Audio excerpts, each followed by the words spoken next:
China में एक किसान रहत रही हवय जेकर पास जमीन के एक छोटे से टुकड़ा रही हवय।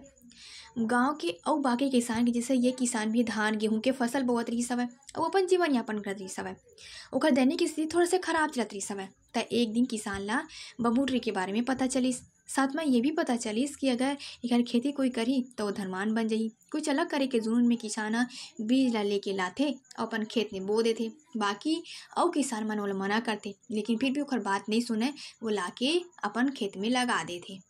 समय बीतत जाथे, बाकी किसान मन के फसल तो रेडी हो जाथे बहुत समय पहले, लेकिन ये किसान के फसल अभी तक कुछ मूवमेंट होइच नहीं रहा है ओमे। बाकी सब मन फिर ताना मारे धर लेथे ओला, और घर वाले मन भी ताना मारे धर लेथे। लेकिन ये किसान वो सब में ध्यान नहीं देवे, वो सिर्फ अपन मेहनत करते और धैर्य रखे रहिथे। तब कुछ समय बीतथे, 1 साल बीत जाथे, 2 साल बीत जाथे, 3 साल बीत जाथे, यहाँ तक कि 4 साल 5 साल बीत जाथे। 5 साल बीते के बाद कुछ हफ्ता में ही वो बांस के जो पौधा रहिथे वो ह पूरा 80 फीट तक हो जाथे।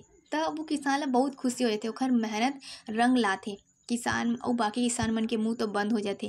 तो ये कहानी से हमला ये सीखे बर मिलथे कि हमला बस मेहनत करते रहना है और धैर्य रखने रहना है। हमारा सफलता एक दिन ज़रूर मिलही।